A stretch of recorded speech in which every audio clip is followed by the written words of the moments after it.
नमस्कार, स्वागत है आपका जेजेएन न्यूज़ की एक और ख़ास ग्राउंड रिपोर्ट में। और आपके साथ मैं हूं गणेश। इस वक्त जेजेएन टीम की मौजूदगी हल्द्वानी के खालसा गर्ल्स इंटर कॉलेज में है। आपको बता दूं, यहां पर 3 दिवसीय राज्य विज्ञान महोत्सव की शुरुआत हो गई। 19 तारीख को इस महोत्सव की शुरुआत हुई थी, 21 तक ये चलना है। 3 दिवसीय स्टेट लेवल का ये महोत्सव है, जहाँ उत्तराखंड के सभी 13 जिलों से छात्र पहुँचे हैं। बड़ी संख्या में अलग-अलग स्कूल्स के जो छात्र यहाँ पर कॉम्पीट करने के लिए आए। अलग-अलग कैटेगरीज़ यहाँ पर बनाई गई हैं, जिसमें स्टूडेंट्स अपने प्रोजेक्ट डिस्प्ले करेंगे। आज की खास ग्राउंड रिपोर्ट में हम तमाम स्टूडेंट से बात करेंगे। यहाँ पर निदेशक और अपर निदेशक भी यहाँ पर पहुँचने वाले हैं। अधिकारियों से बात करेंगे, उनसे जानेंगे किस प्रकार से ये जो पूरा आयोजन यहाँ पर कराया जा रहा है। जो स्टूडेंट्स यहाँ पर पहुँचे हैं, उनसे बात करेंगे। जो मॉडल्स हैं तमाम, उसकी झलकियाँ दिखाएँगे। तो चलिए बिना किसी देरी के इस खास ग्राउंड रिपोर्ट में तमाम लोगों से बात करते हैं और आपको दिखाते हैं किस प्रकार के प्रोजेक्ट जो है स्टूडेंट्स ने यहाँ पर बनाए। इस वक्त निदेशक वंदना मैम हमारे साथ मौजूद है। नमस्कार मैम। हाँ, नमस्कार। जिस प्रकार से यहाँ पर जो ये स्टेट लेवल की एग्जीबिशन आप लोगों ने की तरफ से ऑर्गेनाइज़ की है, क्या कुछ आप कहना चाहिए?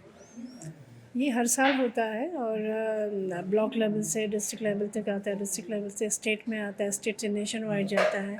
तो नेशनल भी हमारे जो बच्चे निकलते हैं वो नेशनल में जाते हैं और बच्चों की जो जिज्ञासा होती है उसके अकॉर्डिंग अपने अपने मॉडल्स बनाते हैं, प्रोजेक्ट बनाते हैं। आप देख ही रहे हैं कितने तरह तरह के मॉडल्स बनाए हैं। थीम है, उसके अंदर सब थीम्स हैं और एक नाट्य प्रतियोगिता होती है, एक प्रदर्शनी होती है। तो दो चीज़ें, एक होता है संगोष्ठी भी होती है, बट संगोष्ठी हमारी हो चुकी है। ये दो चीज़ें हमारी यहाँ पे हो रही हैं।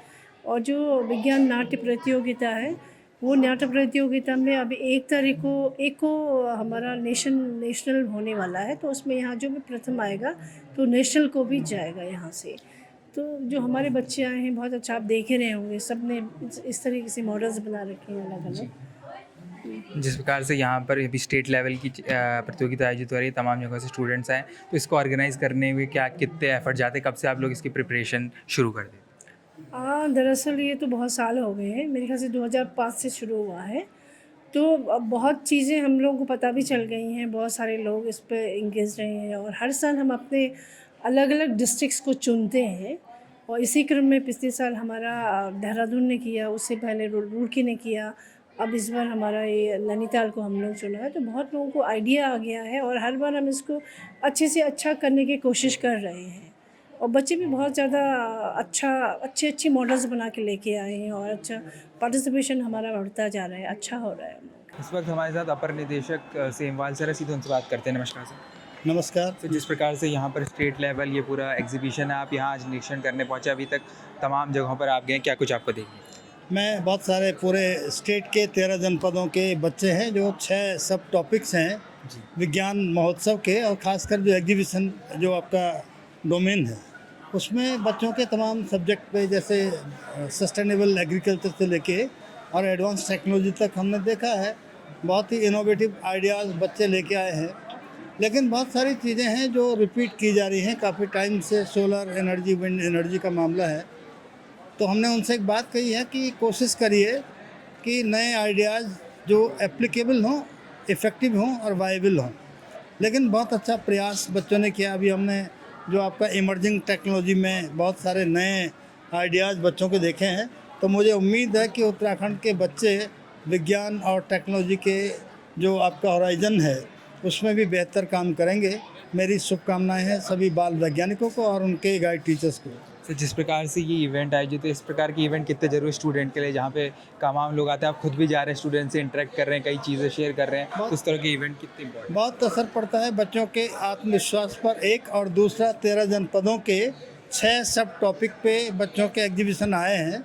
उनको बच्चे जब देखते हैं तो उनका, जिसे कहते हैं ना कि multi level interaction with the different topics होता है, तो उससे बच्चों का एक कॉन्फिडेंस, और दूसरा एक्सप्रेस करने का, और तीसरा नए आइडियाज़ को इनोवेट करने का एक आइडिया उनको आता है। और निश्चित रूप से हमने देखा कि पिछले सालों में काफ़ी फ्रूटफुल रहा है। 3 तरह की एक्टिविटी हम साइंस में करते हैं। एक तो साइंस फेस्टिवल है, एक नेशनल चिल्ड्रन साइंस कांग्रेस है, उसमें बच्चे अपना पेपर जनरली प्रोड्यूस करते हैं जो शोध पत्र होता है। और तीसरा आपका इंस्पायर अवार्ड मानक है। Inspire award generally innovative ideas के लिए है और उसमें टेक्नोलॉजी ज़्यादा महत्वपूर्ण घटक है, तो बेहतर होगा और मुझे उम्मीद है कि बच्चे काफ़ी सीखेंगे इससे। Thank you. आपका नाम? मेरा नाम इश्तियाक। आप कौन सी क्लास में और कहाँ कौन सा स्कूल है उसके बारे में? मेरा क्लास 9th है और मैं पंतनगर इंटर कॉलेज से आया हूँ। थोड़ा सा अपने प्रोजेक्ट के बारे में बताइए ऑडियंस को, क्या कुछ आपने बनाया, साथ में एक्सप्लेन भी करें। मेरे प्रोजेक्ट का नाम है प्लाज्मा बूस्टर। जैसे कि इसका नाम प्लाज्मा बूस्टर है, तो प्लाज्मा क्या होता है? प्लाज्मा पदार्थ की चौथी अवस्था होती है जिसको बनाने के 2 कंडीशन होते हैं। जैसे कि पहला कंडीशन होता है, जैसे कि हम नेचर में ज़्यादा से ज़्यादा बिजली फ्लो करेंगे तो प्लाज्मा बनती है, और दूसरा अगर हम किसी मेटल को ज़्यादा से ज़्यादा गर्म करेंगे तो प्लाज्मा बनती है। जैसे कि मैं यहाँ पे कोई भी मोटर या कोई इंजन नहीं लगा है, तो मैं आपको यहाँ पे एक तरह से चला के दिखाता हूँ। ये मैंने बटन चालू कर दिया और ये देखिए आप ट्रस बन रहा है यहाँ पे, और मैंने इसे बंद कर दिया। तो ये ट्रस कैसे बन रहा है? जैसे कि मैंने 2 एग्जिट और एंट्रेंस बनाया है, कॉपर की एक बड़ी रिंग और एक छोटी रिंग। तो बड़ी रिंग क्या कर रही है, जो बड़ी चीज़ होती है वो हरदम छोटी की तरफ जाती है, तो मैंने दोनों में प्लाज्मा फ्लो किया है। तो जो बड़ी में जो प्लाज्मा है वो छोटी की तरफ जा रहा है, और छोटी की जो प्लाज्मा वो छोटी में ही रह जा रहा है। तो जो बीच में एयर है, एयर पार्टिकल्स, अदर गैसेस, तो वो जो प्लाज्मा जब फ्लो करके जा रही है एग्जिट से बाहर, तो वो जो पार्टिकल्स है एयर के उसे भी लेके चले जा रही है, जिससे ट्रस्ट पैदा हो रहा है। और इसका बनाने का मेन मोटिव है, जो चंद्रयान 3 है उसमें फ्यूल का सिर्फ खर्चा 200 से 300 करोड़ के बीच में आया था, और इसी खर्चे को बचाने के लिए हमने ये प्लाज्मा बूस्टर बनाया है, एक तरह से इंजन के तौर पे। इसमें हम ज़्यादा ट्रस्ट पाने के लिए बड़े भारी गैसों का उपयोग कर सकते हैं, जैसे कि कार्बन डाइऑक्साइड और हाइड्रोजन। इन गैसों का हम उपयोग कर सकते हैं, और जैसे कि इसको हम बार बार यूज कर पाएंगे, एक बार खर्चा आएगा बार बार यूज कर सकते हैं। और चंद्रयान 3 में एक बार यूज करने का 200-300 करोड़, ये बहुत ज़्यादा नाइंसाफ़ी है। बस यही मेरा प्रोजेक्ट है, और जैसे कि प्लाज्मा कितना हानिकारक हो सकता है वो बताने के लिए मैंने ये ऐसा ही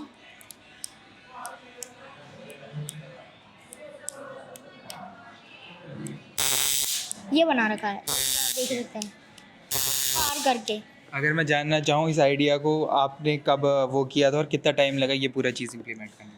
मुझे इसे बनाने में 1 महीने के टाइम लगा था, और इसका खर्चा 500 रुपये का है। जैसे हम यहाँ पे स्टेट लेवल चैम्पियनशिप हो रही है, अलग अलग आपने इतना अच्छा प्रोजेक्ट बनाया, दूसरे भी आप देख रहे हैं अलग अलग कैटेगरीज में, अलग अलग स्कूल से, अलग अलग डिस्ट्रिक्ट से अलग अलग स्टूडेंट हैं। अभी आपने दूसरे लोगों का भी देखा होगा, क्या कुछ यहाँ से आपको सीखने को मिला, क्योंकि सब लोगों ने अलग अलग यहाँ से बहुत कुछ सीखने को मिला। यहाँ पे मतलब बहुत से भैया दीदियाँ हैं और अच्छा कर रहे हैं, कुछ मेरे उम्र के हैं, पर ये मुझे बहुत कुछ सीखने को मिला, जैसे कि नई नई चीज़ों के बारे में जानना, हाँ ये भी चीज़ होती है और इस दिक्कत का ये सॉल्यूशन होता है। तो जैसे कि मान लो अगर मैं हार भी जाता हूँ, अगर मैं जीत नहीं पाया, अगर हार गया, तो अगली बार मुझे मतलब हौसला मिलेगा, हाँ मैं वो प्रोजेक्ट आया था, ये प्रोजेक्ट जीता था और ये प्रोजेक्ट हारा था, तो मैं उन सबको जोड़ के एक नया प्रोजेक्ट भी बना सकता हूँ अपग्रेड करके।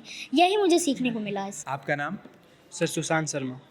आप कौन सी क्लास में पढ़ते हो, कहाँ से आप यहाँ पर आए? सर मैं 10th में पढ़ता हूँ और मैं देहरादून से यहाँ पे आया हूँ। अगर हम आपके प्रोजेक्ट के बारे में जाने, थोड़ा सा ऑडियंस को डिटेल में बताइए, क्या ये आपने आज बनाया और किस प्रकार से वर्क करता है? ओके सर बेसिकली हमने फार्मर्स के लिए बनाया है कि वो क्या क्या प्रॉब्लम्स को फेस करते हैं अपनी फील्ड में।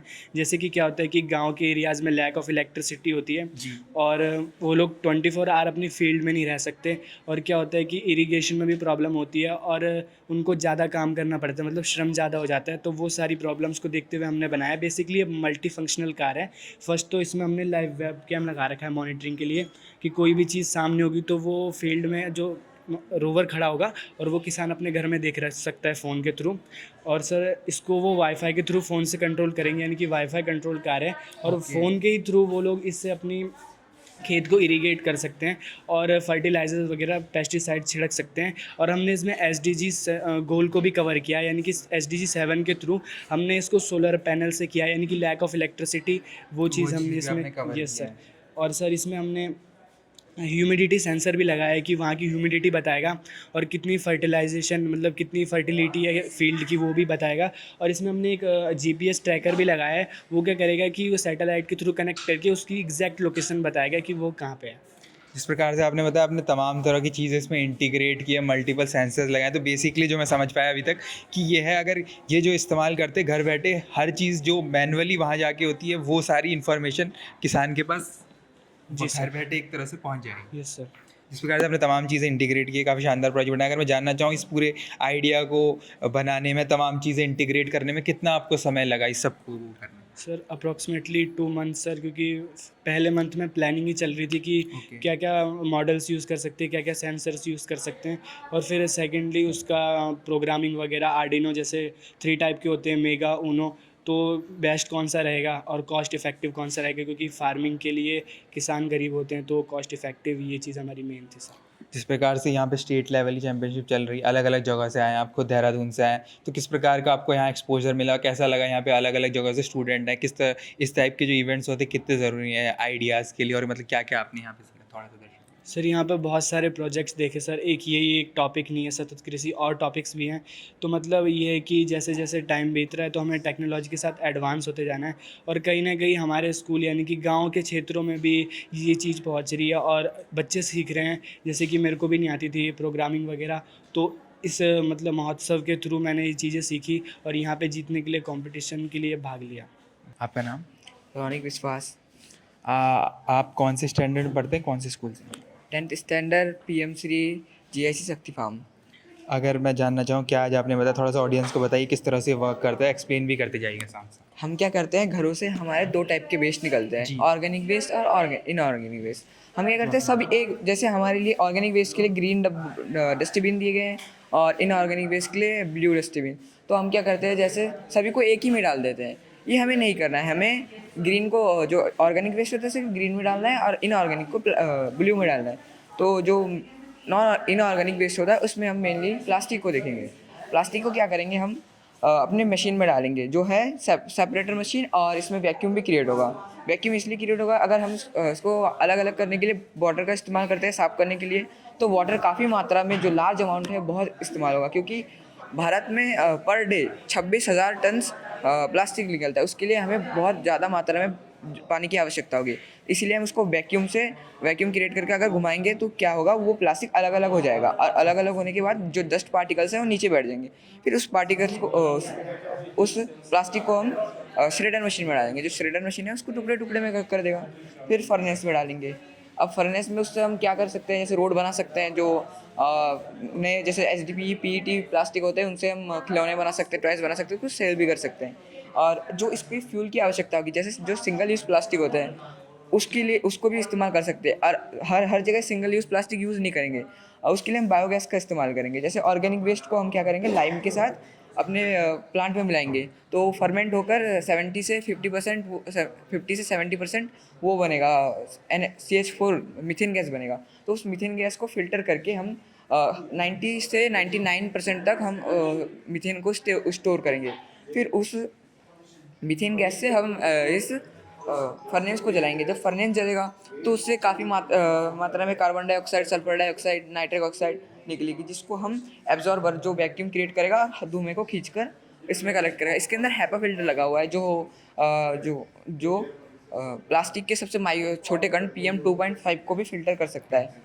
और उसको फिर लास्ट में जो बच जाएगा कार्बन, जैसे कार्बन हो गया, नाइट्रोजन, तो उसको फिल्टर करेगा कार्बन फिल्टर, जो लास्ट में हमें राख के रूप में प्राप्त हो जाएगा। उसे हम बिटुमिन के साथ मिलाकर सड़क बना सकते हैं, ईंटें बना सकते हैं, और या रास्ते बनाने के लिए भरान में उपयोग कर सकते हैं, कहीं गड्ढे हैं। क्योंकि इससे क्या होगा कि जैसे हमारे यहाँ पर खनन होती है कि रास्ते बनाने के लिए मिट्टी की आवश्यकता होती है, उसे रास्ते को ऊंचा किया जाता है, तो उसकी जगह हम इसका इस्तेमाल कर सकते हैं। यानी मेरे प्रोजेक्ट में ये है कि हम प्लास्टिक से उपयोगी भी बना सकते हैं और जीरो वेस्ट इसका निकलेगा। तो देखा आपने इस खास ग्राउंड रिपोर्ट पर हमारे तमाम स्टूडेंट जो यहाँ पर पहुँचे, जिन्होंने प्रोजेक्ट डिस्प्ले किए हैं, उन तमाम प्रोजेक्ट्स को आपको दिखाया। स्टूडेंट से जाना क्या कुछ उनकी तरफ से जो है इनोवेशन किए गए अलग अलग क्षेत्रों में, जिस प्रकार से हमने आपको दिखाया, अलग अलग कैटेगरीज़ यहाँ पर बनाई गई है, जिसके अंदर अलग अलग स्टूडेंट्स तमाम अलग अलग ज़िलों से यहाँ पर पहुँचे हैं, जो अपने प्रोजेक्ट डिस्प्ले कर रहे हैं। उसके अलावा हमने यहाँ पर निदेशक और उपनिदेशक से भी बात की और उनसे जाना किस प्रकार से इस प्रकार के जो आयोजन होते हैं स्टूडेंट्स के लिए कितने ज़रूरी हैं, उनको नए आइडियाज़ मिलते हैं। उनकी तरफ से बताया गया यहाँ पर नए आइडियाज़ स्टूडेंट को मिलते हैं, एक दूसरे से इंटरेक्ट करने का मौका मिलता है। इस प्रकार की जो प्रतियोगिताएं होती हैं उन्हें काफ़ी कुछ इस प्रतियोगिताओं में सीखने का मौका मिलता है। इस खास ग्राउंड रिपोर्ट में उन्होंने आपको तमाम झलकियाँ दिखाई। फिलहाल के लिए इस खास ग्राउंड रिपोर्ट में इतना ही। मैं गणेश अपने सहयोगी अंकुर के साथ JJN न्यूज़ हल्द्वानी।